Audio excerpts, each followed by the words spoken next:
It's time for RealAg Radio on Rural Radio Channel 147 on Sirius XM.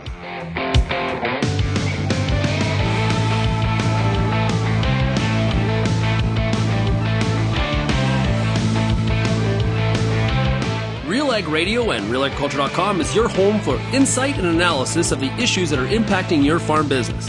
Let's get real and get connected with RealAg Radio.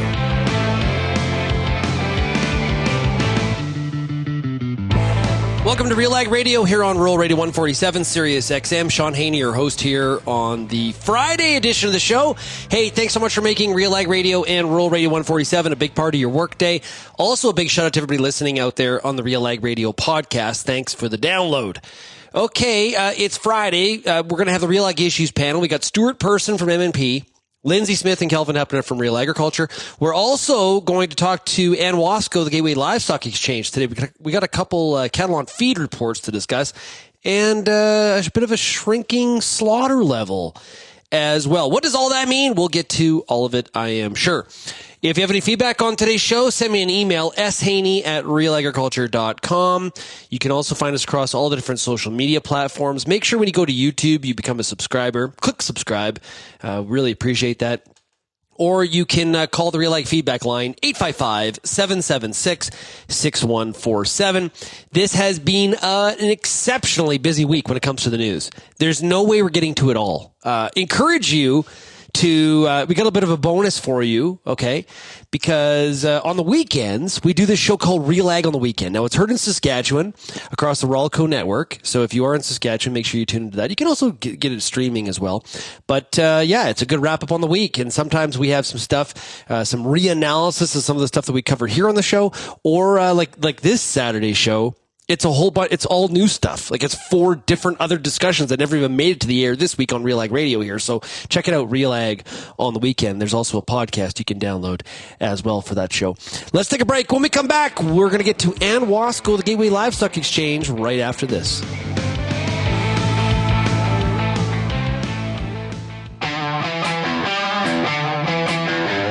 Advanced canola trait technology is here. And it's soon to be the talk of the town. Optimum Glide delivers excellent yield potential and agronomic trait performance. Improved crop safety. Enhanced weed control. And a wider window of application. You're going to want to see this. Learn more at OptimumGlide.ca. How's your seed quality? What should you treat with? What about herbicide carryover and environmental concerns? Spring is here, and you've got a lot of things to think about in regards to your pulse crop. The Pulse School on Real Agriculture has information and advice for all these questions and more to help you navigate this season. Brought to you by BASF. Pulse School episodes are available at pulseschool.com, realagriculture.com, or as a podcast on your favorite streaming service. Download the latest episode today. Infuse some energy into your next corporate event, customer meeting, or conference with RealAg Radio, Canada's national agriculture radio show. Create a unique experience at your next event with host Shaun Haney, broadcasting RealAg Radio live on Sirius XM, featuring exciting guests, captivating interviews, and the latest news from the agriculture community. Contact advertising at realagriculture.com or call 587-787-1795 to book your on location with RealAg Radio today.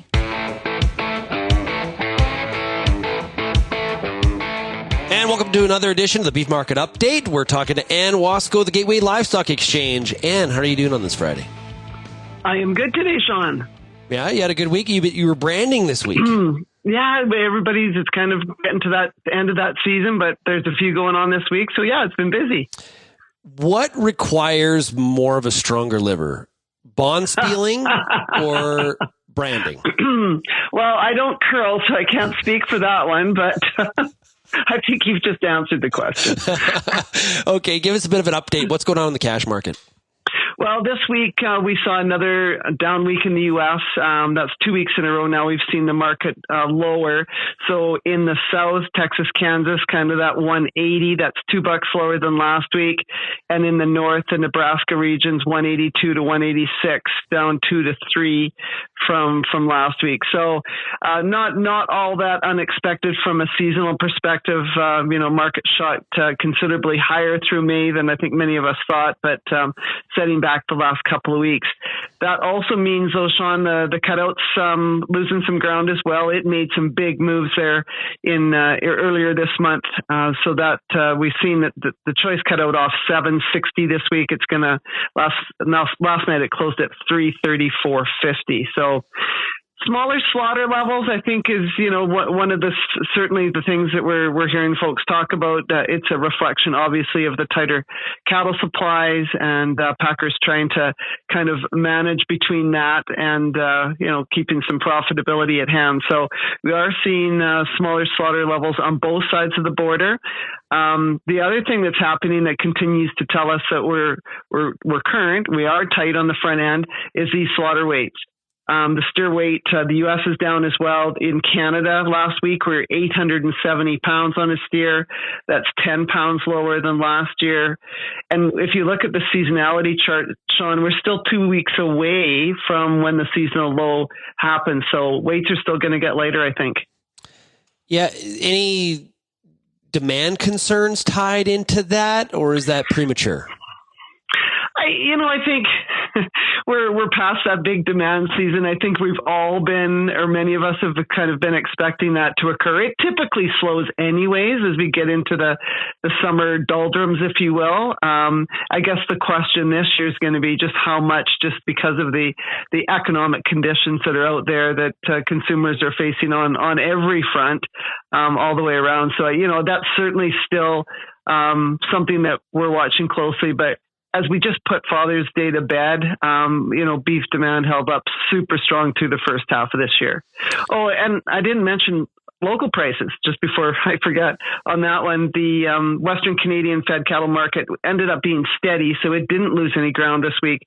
414 to 415 delivered. And I haven't seen the live average equivalent, but last week it was 247. So it'll be awfully close to that again this week, I would suspect. So yeah, it's again, that demand question is the big question. We've got the supply thing, pretty much figured out. Now the question is, how do consumers respond, especially through the second half of this year? We also had the cattle on feed from CanFax for June 1st. What did that say?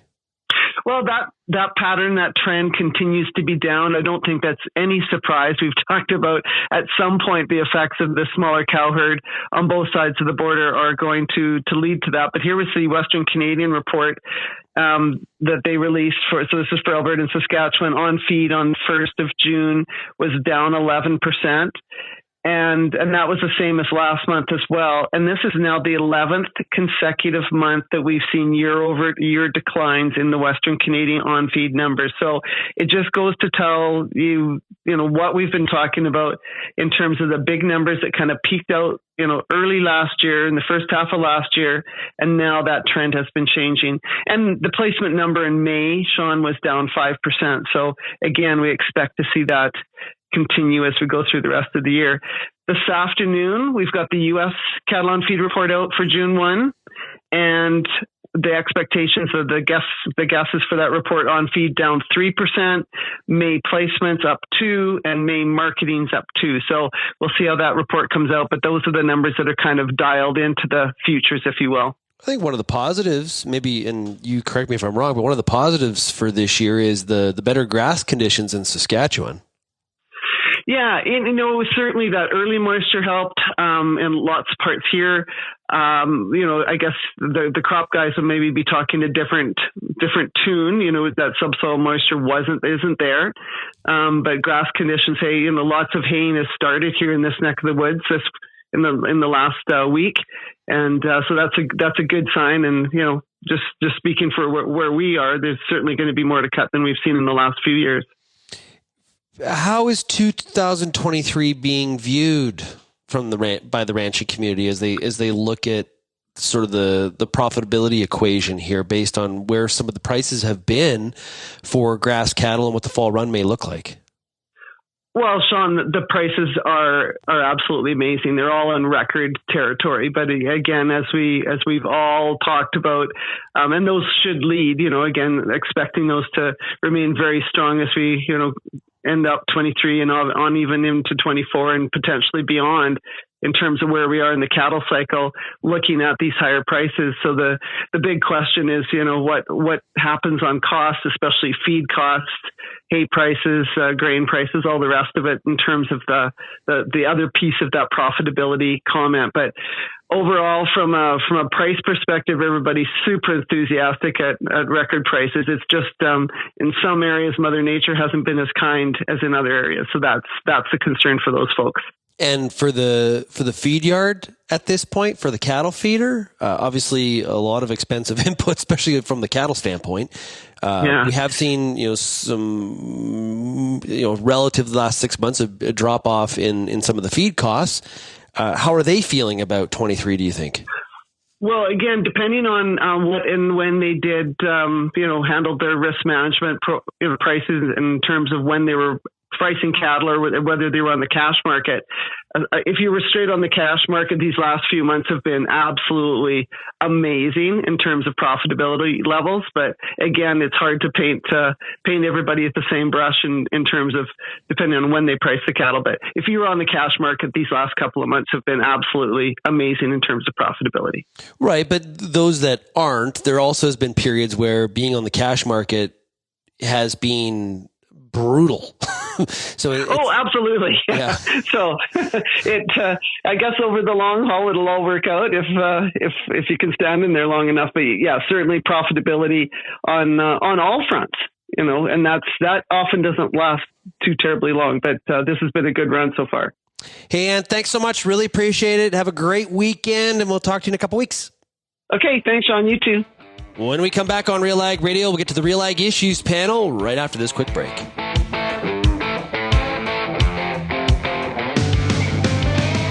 Boron is an essential micronutrient for plant growth, and without boron, your crops can't absorb the macronutrients they need for higher yields. Although borates occur naturally, boron deficiency is a common soil problem. Whether in direct soil application, through fertigation, or as a foliar spray, US Borax has the right refined product for your crops. US Borax products are specifically formulated to combine with other fertilizers, lowering your application costs. Learn more at borax.com/egg. As you head out into the field this season, the Corn School's got you covered. Everything from tillage discussions, weed control info, field trial results, yield strategies, and more. The Corn School on RealAgriculture.com has the information and advice you need to help you succeed. Brought to you by Pride Seeds and BASF. Corn School episodes are available at cornschool.com, from realagriculture.com, or as a podcast from your favorite streaming service. Download the latest episode today. Hi, I'm Bernard Tobin, host of the Soybean School on realagriculture.com. Throughout the year, on the Soybean School, we'll bring you timely agronomic video content from planting to harvest, from the latest agronomic research to the latest in production technology. Check out our massive video library on YouTube,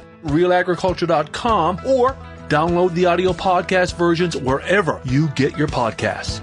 The Soybean School is brought to you by Pride Seeds, BASF, and Syngenta Canada.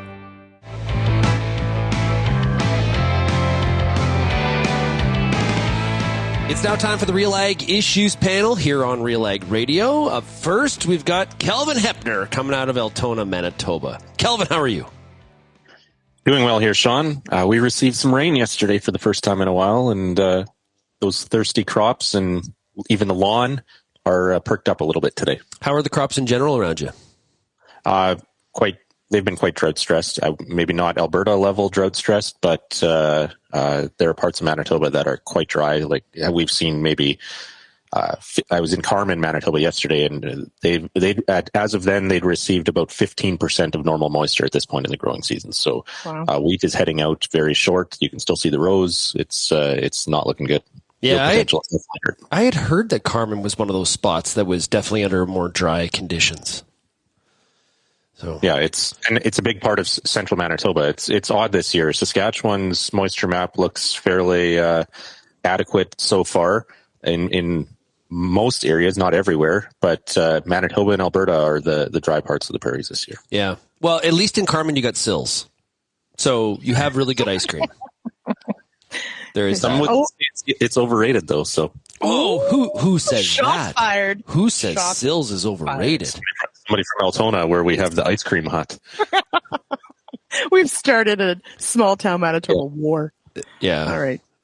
We used to have the Frosty Dip in Picture Butte. I don't know if we still do. In Vauxhall, Alberta, they have Wendy's, which I'm pretty sure is like some sort of trademark infringement. It's not like a Wendy's. No, it's not a Wendy's. No, it's like Wendy's drive-through, and it's like a burger joint and milkshakes. It's same but a little bit different. I think they're okay. It'll pass. Also joining us is Lyndsey Smith, coming out of Ottawa, Ontario. Lyndsey, how are you? I'm doing well, and I like sills. So there you go, Kelvin. Yeah. Sills. I worked at the Carmen Research Station for a couple summers, and sills was a after-work tradition after those hot days. So there you go. Anyway, we're doing well here. Ice cream anywhere is good. Yeah, it's true. Ice cream breaks are always good. Also joining us is Stuart Person from MNP, based out of Edmonton. Hey, Stuart, how's it going? I'm good. How are you, Shaun? Pretty good. Okay, let's get to some of the news that happened this week. Kelvin, let's start with Bill 282. This one feels like it shouldn't really be a big news item because there's not a lot of surprises around it. But we did hear, I did an interview with Dan Darling of CAFTA after the House had their third vote on Bill 282. This is the one that deals with supply management no longer ever being on the negotiating table when it comes to future trade deals. CAFTA is still very upset, and I won't editorialize it yet, but very, very upset about the results of this week. Yeah, Dan Darling, who you spoke to, president of the Canadian Agri-Food Trade Alliance, they represent all the commodity organizations that are focused on exports and trade. He called it profoundly disappointing, very frustrated, major frustration, using pretty strong language this week after we saw MPs vote. I think it was 262 in favor to 51 against. There were 49 conservatives and 2 liberals that voted against this bill that would, or it aims to prevent further concessions on supply managed commodities. So dairy, chicken, eggs, turkey in international trade negotiations. Of course, all the supply managed commodity groups, they had representatives in Ottawa this week too. Then they were welcoming and celebrating the passage of this bill through the House of Commons. The big question now is what happens with it in the Senate. So it got first reading in the Senate later the same day. Both the Senate and House of Commons rose for the summer this week, so there won't be any progress here until September at the earliest. The question, though, is whether the Senate just kind of sits on it and doesn't move on it. Some might argue that it was a Bloc MP from Quebec that brought this bill forward. They may have accomplished their political goals in terms of the symbolism of passing this bill through the House of Commons. So we'll see what kind of priority it gets in the Senate now, as whether it actually reaches royal assent at any point, or whether it just drags out and lives in the Senate for a long time. Stuart, Dan, one of the things that Dan Darling had said to me was, this is essentially like a test for politicians to put on the board whether or not they support supply management or not. The bill is not well intended, and he actually said it in the interview on the record, not well written. What do you think about that in terms of tying up what you can and can't do when you're negotiating a trade deal? Do you think that some of the things that Dan Darling is saying are of concern? Yeah, I mean, I think there's lots of good arguments on both sides of this discussion. Like I read an article earlier in the week that talked about the fact that consumers, for example, should be cheering for New Zealand in this discussion that and the claims that New Zealand's making, challenging this specific issue. And if you step back and you think about that for a minute, I mean, what is the carbon footprint, first of all, of bringing in dairy products from New Zealand to Canada? And when you think about something like dairy, if you were going to start from scratch, you wouldn't think that you're going to create the world's dairy in a place like New Zealand or be importing it from far abroad, even though the consumers who were posting on the blog were, raving about the quality of the cheese and this and that and the price being lower. And, I think you need to look at the overall dairy system in terms of, well, if you're, sure, you might get some really fancy cheese out of New Zealand or Europe or whatnot. But I mean, the base load milk that we're looking for has to come from areas that are close to the population. So, I think there's a lot of moving parts to this. I honestly think with the current government we have sitting that they would definitely be looking at things like carbon footprint of, we need to have our dairy supply close to the population. And so I get what the livestock and grain groups are saying. And absolutely, we can't have policies like this impacting our ability to export other commodities. But I think when you look at it realistically in a worldwide supply, I mean, we can't have dairy coming from far away places and think that is the right way, I guess, to supply the population on that product. So this is not an easy one. Do we need supply management in Canada to make sure dairy and poultry are remain here? I don't know. Kelvin might be better versed in that than me, but I would think that our producers here are very capable of being competitive if they needed to be. So I guess, the hearing from some more of the groups on that side and again, factoring in all of the picture, not just one specific thing on, well, I get better cheese and it's cheaper from New Zealand. Okay, fine. But what would that do to the price of a 4-gallon or a 4-liter jug of milk at the grocery store if you had to start importing that from the United States or from, other places that are further away? With 3 teenagers in the house, I identified with your 4 gallons of milk. But I was going to say, I love that you call it a jug because I'm in Ontario and we have it in bags. Which is weird. That's just weird. It's weird, it drives me nuts. It's strange. So New Zealand far away, yes. U.S. not so much. Janice McGregor, trade journalist, makes the point, Lyndsey, that the real point of this bill has to do with the U.S. and the fact that the USMCA or CUSMA it comes up for renegotiation. This is Canada putting a flag in the ground saying we're not giving up any more access for those negotiations. Do you buy into that? I think the argument could be made for sure. Realistically, though, I think we've been looking at it, and I'd probably agree on the CAFTA side that this isn't perhaps the most well-written bill. It does sort of create sort of false comfort, I suppose, in that it could be worked around and reversed by a future government. So it's not necessarily, it does feel a bit, oh, well, can we believe it, political. But you're right, the CUSMA side, USMCA, I'm sort of surprised. I didn't realize it was going to be like opened up all the time, or not opened, I guess, but renegotiated kind of idea. So I suppose it is making a stance. We do know, of course, that within CUSMA, there already has been, a dispute about dairy access into Canada by the U.S. in that the dairy access they were granted, the U.S. says they don't actually have access to. So it probably is somewhat strategic in that way as far as the timing goes. But ultimately, I think this is mostly just a political play, and I really don't know if we'll actually see it go through. Kelvin, the USMCA renegotiations every 5 years, so it's coming. We've got this dispute resolution panel that Lyndsey referred to on the allocation of the dairy tariff rate allocations, or the dairy TRQs. I wonder if that's where that actually gets solved. Is in that renegotiation of the agreement. Yeah, if there's a panel ruling that comes to that, I guess everybody agrees on the definition of what it means in the end, or do we just continue to see new disputes brought forward because there's different interpretations of the rulings? That I think is maybe a more likely scenario, and I don't know if then we can say that it would be resolved before the actual renegotiation happens. So yeah. I think we continue to see this evolve, and this situation won't be going away. I think both sides are pretty dug in, and will continue to find different ways or different angles of standing or defending or attacking each other. Yeah. Go ahead. Kelvin, an interesting question around this from your perspective as a poultry producer. With all of the things that are going on in Holland right now, and the expected reduction in productive capacity that's coming as a result, it would be interesting to know, is that opening the door for Canadian producers to possibly export poultry and dairy products on the world stage? if that's feasible, and would we, what would that look like if you could? Because right now, we're restricted from doing that, given that we won't allow imports, right? I don't know what discussions been happening in your groups around that, but that'd be interesting to know.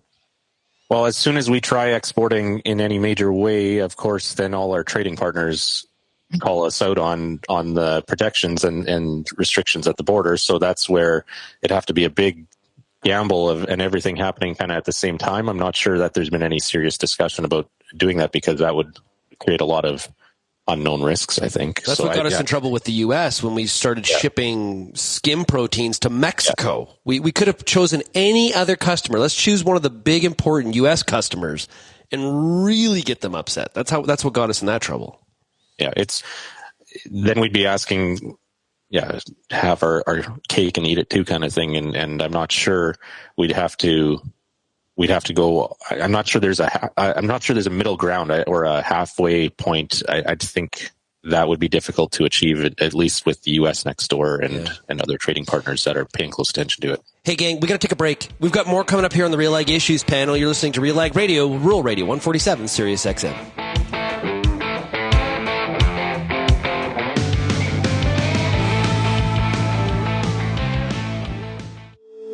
If you're involved in the agriculture industry, it's important to stay informed on all the latest issues affecting your business. At RealAgriculture.com, we offer fast, reliable news, information, and insights to help you keep on top of all of the latest in Canadian agriculture. Visit RealAgriculture.com and sign up for our free daily newsletter covering everything from news, agronomy, animal agriculture, and much more. Visit RealAgriculture.com/subscribe today. Whether you're seeding, harvesting, or anything in between, the Wheat School on RealAgriculture.com has you covered. Timely agronomic information from industry experts available online anytime. Give your wheat crop a good start and a great finish with the Wheat School on RealAgriculture.com. Brought to you by C&M Seeds, Syngenta Canada, and the Alberta Wheat and Barley Commission.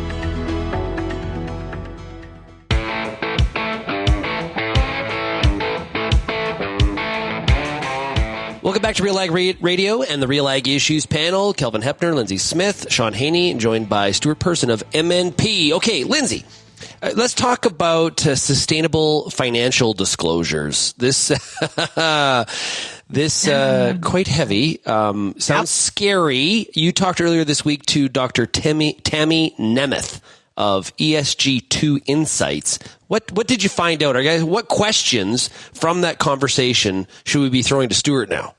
Right. Is what the heckle. That's my term. So no, I have been digging into this. I think I have a better handle on it than I did before. I do have still several calls out to the actual standards board that will be stick handling all this. They have got back to me, but we're setting up a time to discuss, so I don't have all those answers. But I guess I'm still in the, who is this actually going to impact question? And it does really sound, and this is one of the things we didn't really dig into on the show, was it sounds like areas where there's water scarcity, and that's based on this World Aqueduct thing, that are likely going to be the first regions to have to meet these financial disclosure standards. And that means Western Canada, quite honestly. Ontario and Quebec, for the most part, are probably not going to be a focus. But that really does bring it home for our Western Canadian industries and farmers, that this could very well be a reality in the short term. And so, Stuart, I'd love to know, to throw to you from the accounting side, from, a firm that is likely going to have to navigate all this, where are we at? Do you expect that this is ready to rock and roll here? I think the proposed standards come out next week, I think. Yeah, I wouldn't say we're ready to rock and roll. I'd say we've been watching this from our side as well. That initial exposure draft that was out was very lengthy, to the tune, I think it was almost, if not over, it was very close to 1,000 pages in length. It's like a Stephen King book. Exactly. The stand.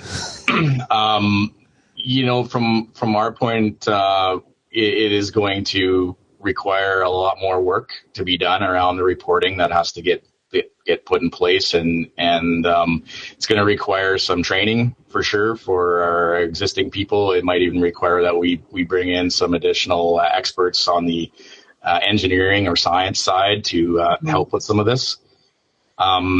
It is more of an IFRS thing, which is International Financial Reporting Standards. It is over on that side more so of the reporting spectrum, which will target the major companies. So you're talking more about the large grain companies, large cattle buyers and processors. But the interesting part is if they're going to meet the requirements here, they're going to need information from the entire supply chain to do that. Mm-hmm. And so that is going to trickle right down to the farm level, where our producers are going to have to be tracking more information. I don't know if they're going to specifically have to be reporting at the farm level, but they'll under these rules, but they would need to be tracking at least the information that that the Cargills and those companies would need to be able to report on their side. So it is going to add more cost to the financial reporting side throughout the supply chain. And then to your point that you made on Western Canada, I mean, what we could see happening is a shift of where livestock production is happening. So, for example, if Cargill is restricted to buying only a certain number of animals in a geographically sensitive dry region, well, I mean, if they're restricted and JBS is restricted and all the other buyers that are in there, is there therefore too many animals in that region at this point that you can't sell them all? And therefore, are we seeing producers looking to shift, move their farms as a result? And how does that impact, what the individual farms are dealing with, and then the industry overall in terms of competitiveness for land and them trying to move to other regions? So what in the actual heck are we doing? Yep. Oh, it is large. So, Stuart, I'm glad you said something about trickle down. I have a much less friendly term about shit rolling downhill. And so this is part of the whole discussion on this, is that, so my question to Tammy was, so when I file my income taxes, my statement of farm accounts, I have to put all my costs in there and all those sorts of, right? I'm claiming all those expenses, whatever. This to me sounds like, okay, so now there's going to be other things I'm supposed to account for, but there's potentially where I'm going to have to estimate certain emissions and why can we not just, if we're going to use estimates or models or whatever, why can we not make this simple and just use what we're already submitting and go from there? But ultimately, and maybe that's what will end up happening, ultimately to me, this is a layer of administration with no output. So that's just cost. But to Shaun's question, it really does potentially put a lot of pressure on where we do certain activities in Canada based on water. Kelvin, I have a stomach ache. Yeah, it seems like we're just adding this enormously burdensome layer to reporting and verification and all this. And why water? I don't understand why water is the limiting or the priority metric here. There's so many different ways of measuring environmental impact, carbon emissions, and nutrient management. I don't understand. To me, and the fact that this is being driven by the accounting standards body or the financial standards body, this isn't government driven. It's not elected officials and politicians that can be held accountable that are driving this policy or moving it forward, even though it's having wide-reaching impacts. I'm curious if it will reach the political level where we see political intervention preventing or questioning why we're moving in this direction. There seem to be so many more questions than answered at this point. Stuart, I think you're as an accounting firm, you're going to be answering the question a lot here. The why, what is this actually about, and having to explain the fees when it comes to having to be compliant. There's a whole cost structure here on a lot of Canadian companies that is quite burdensome. Yeah, I would agree. And, I would, I'm not involved at this point directly with the development of the standard, but my guess would be that, there would have been they would have started with what is the desired outcome when developing the standard. So in order to get to the outcome that the industry or government or both are looking for to be able to report on, that's where they would would develop the standard saying, well, if this is the outcome you want, this is the procedures you'd have to go to provide assurance around that outcome. And so, we may need to look at what the outcomes are. If they're just too onerous to get there, then do we need to lower our expectations on the outcome side?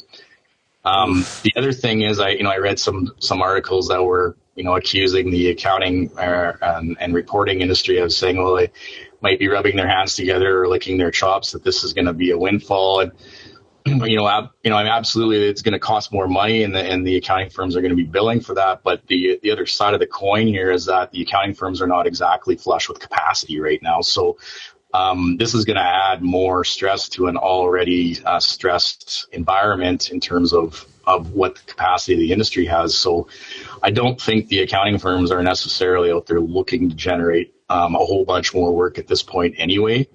So it'll be interesting to see how that all plays out.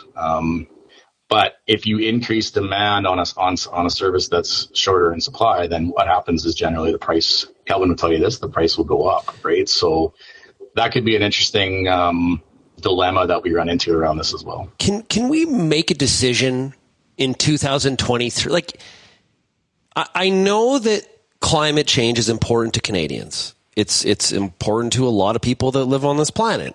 It doesn't have to be the main priority when we come up with programming or make decisions. Like, Kelvin, this is, I just feel that we're in this transition of like a whole bunch of unintended consequences that come from when climate is the number one priority for all decision making.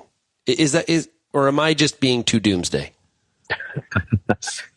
No, I'm not sure you're being doomsday as the international decision makers that initiate these policies at international levels, and then it again trickles down or runs downhill to individual countries where they actually have to implement policies that impact people. So to me, this is another example of the decisions being made at international agencies by people that don't understand or aren't directly impacted by the consequences or benefit from the consequences. So, right.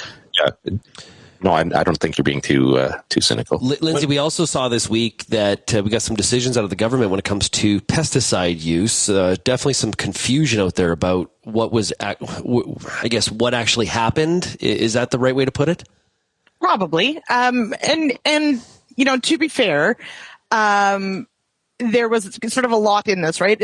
I feel like they kind of used the good, bad, good sandwich model. They did restart. So there had been a pause on MRL, so maximum residue limit reviews that had been paused for quite a long time.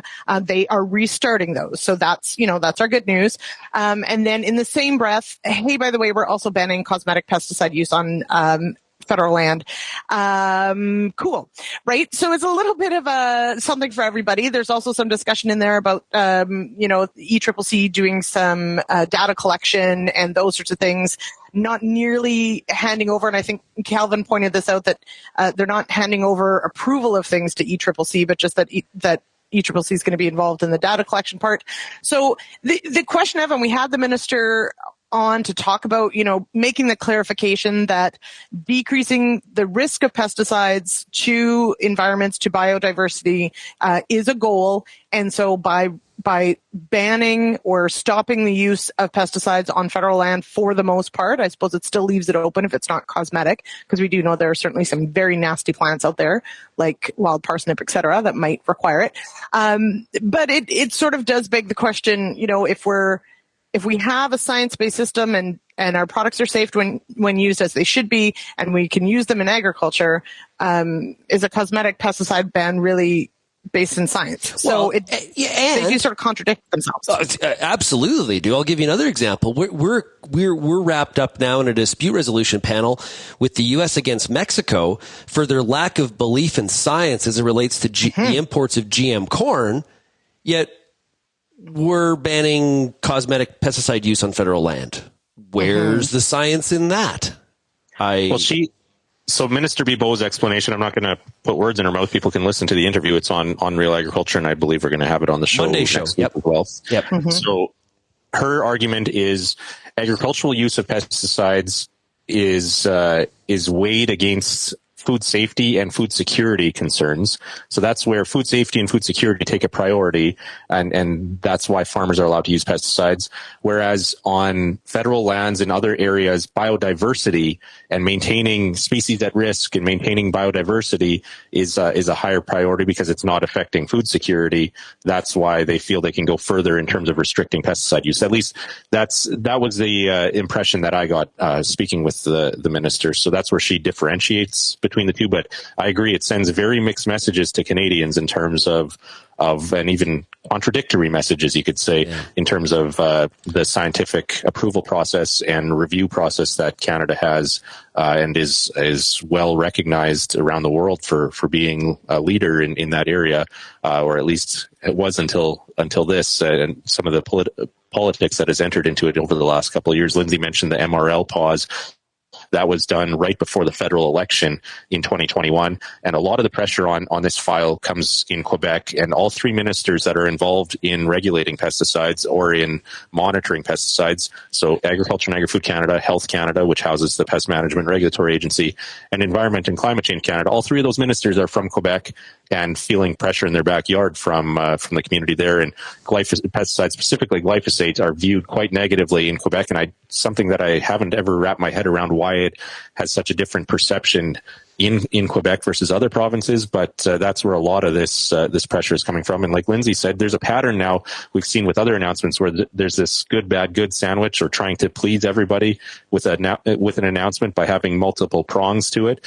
So this was another example this week of that approach. We also saw this south of the border this week when the EPA made their announcement on the RVOs, and it has an impact on Canadian biofuel policy. We'll talk about that when we come back. You're listening to RealAg Radio, Rural Radio 147.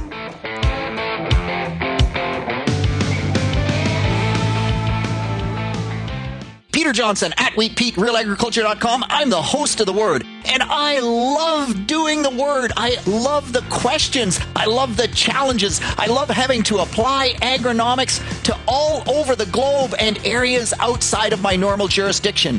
Also, I love the feedback the most, where growers challenge me, tell me about their plot results, help me to learn. The Word, absolutely the best part of my day. Canola is more than just a pretty face in the prairie landscape. It's a big business, both here and around the world, that requires you to be informed and up to date on everything it takes to grow a successful crop. The Canola School on RealAgriculture.com has an expert library of video resources covering markets, agronomy, and more to help you grow a healthy and profitable canola crop. Visit canolaschool.com today. Brought to you by BASF Canada and Invigor Hybrid Canola.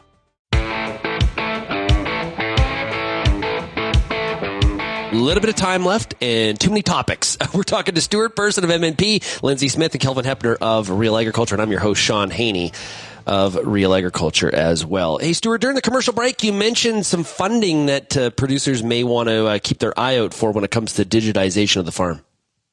Yeah, just real quick, the Canadian Digital Adoption Program, or CDAP as it's being referred to, there is a $15,000 grant out there. It covers about 90% of the cost of doing an assessment of your farm.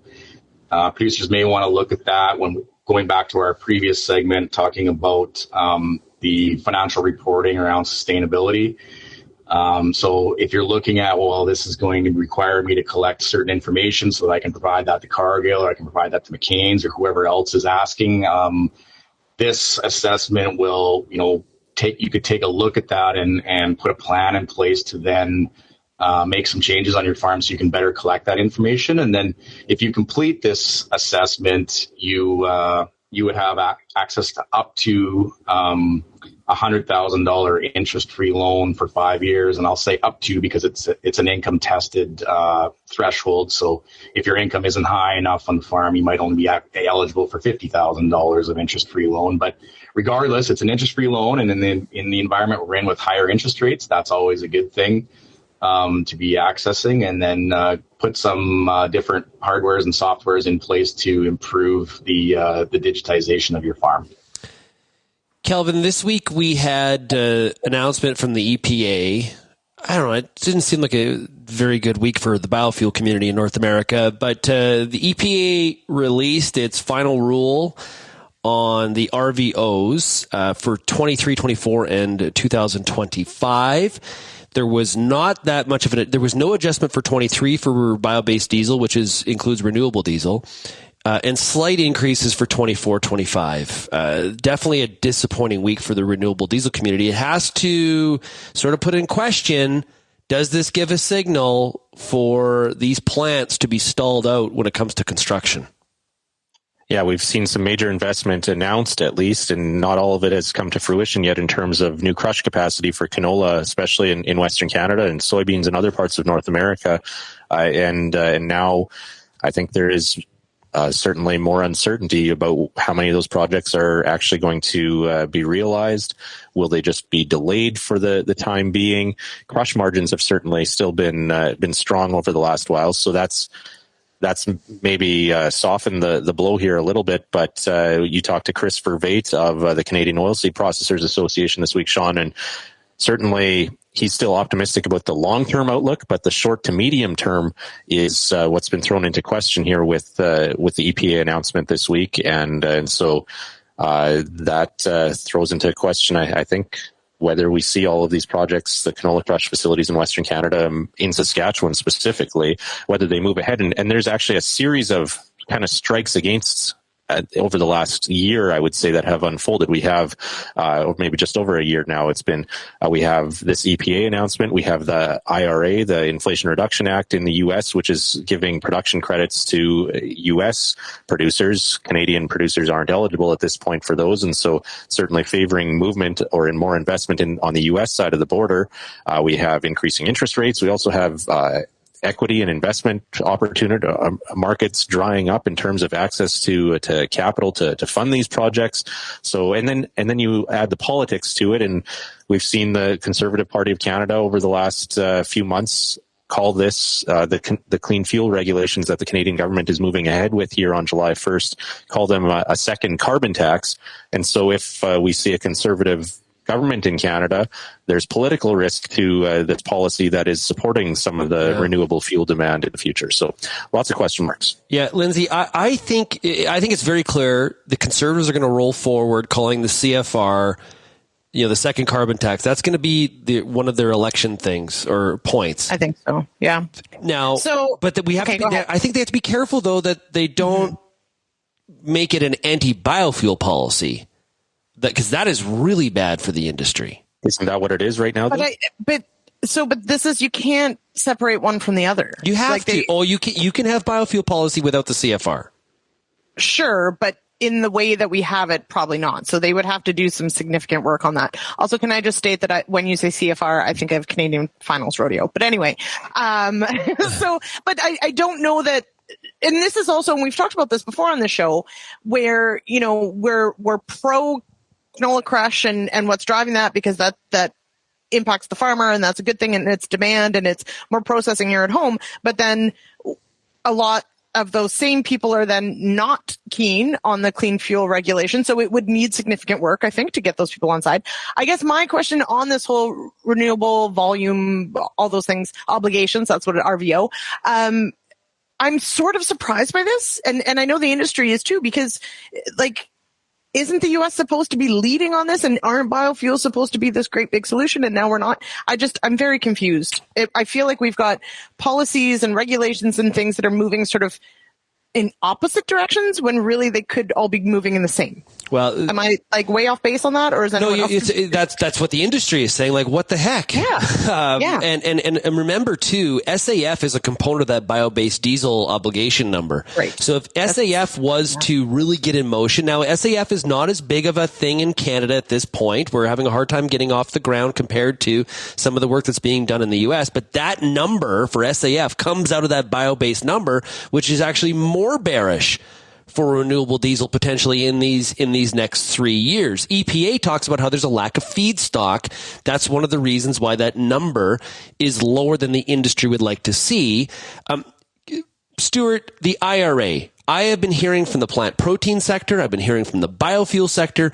The IRA is chasing away capital investment in Canada for big, large processing infrastructure projects. They are going south. Is that what you've been hearing from clients?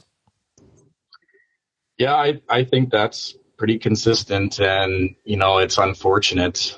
These are big dollar investments, right? So the investor side community is going to be looking for stability and some level of certainty. They're used to taking risks, but I mean, if it's calculated out to be too high of a risk, they're not going to do it, and they're going to look for environments that are going to be more appealing, not just on the regulation side, but they'll be looking at things like taxation rules and all of that as well. So we're not making it as attractive as we could. One of the questions that I have around this is I wonder if there isn't, with the reductions they announced, is there some concern over, with the feedstock being corn and canola, wheat on biofuels, are they worried about food inflation? And if you put too much pressure on those commodities, are you therefore driving up the cost of food for the general public? And that is a major problem for any political party that's in power. So are they looking at it as we need to be careful? Maybe. I don't know. Potentially. I think, though, in the U.S., when we talk about biofuel policy, it's the energy security discussion trumps the food security discussion in many circles. Not all, but that tends to be one of the differences to Canada. I think between the two countries, and we don't, not yet at least, we do not have the sense of flag waving around biofuel policy like we do south of the border. Biofuels isn't ingrained. Like, if you grew up on a farm in Iowa, your position on biofuels is well established in comparison to how people would feel about it here in Canada. So there definitely some differences. Where do EVs fit into this discussion as well? And governments have targets and there are unrealistic goals set there in terms of EV adoption. And if that comes to fruition, what does that do to biofuel demand? That's where the thought about there still being optimism about the long term to me is questionable too, because if EVs actually come to fruition the way some people in government foresee it happening, that will certainly reduce biofuel demand in the future too, and so then that's hurting our long-term prospects as well. So more so, that's an issue for ethanol versus bio-based diesel. You're right. Yes. Right. Yeah. The high horsepower situations, engines are still going to need. Yeah. Diesel engines are still. We're still going to need. Combustion fuel there, but they did park the e-RINs, so they did not roll EVs. They did not. They parked that idea for a bit, and they did pause, or they will no longer grant the small refinery exemptions for ethanol producers. So sorry, Kelvin, go ahead. I was just going to say, it was interesting to see Scott Moe, the Premier of Saskatchewan, last week come out against the clean fuel regulation, or call for a delay of the clean fuel regulation, because his province is benefiting from billions of dollars in investment in crush facilities. And then for him to come out against this policy, I know it's not being completely driven by the Canadian clean fuel regulation. It is a lot of it is being driven by demand that's foreseen south of the border in the U.S., but still interesting to see which side he chose to take there. Yeah, and when some of those plants in Regina don't get built, who he blames, and the why, explaining that. Hey, we're out of time, gang. Really do appreciate it, Stuart. Fantastic to have you on. Really appreciate it. Yeah, thanks for having me, folks. Yeah, great stuff. Stuart Person of MNP. Make sure you go to mmp.ca. Hey, Lyndsey, have yourself a great weekend. You too. And you as well, Kelvin. Thank you, everyone, as well. Okay. If you have any feedback, send me an email, shaney@realagriculture.com. Or, of course, you can call that RealAg feedback line, 855-776-6147. Thanks, everybody, for getting real and getting connected with RealAg Radio. And we'll chat again next week. Cheers, everybody.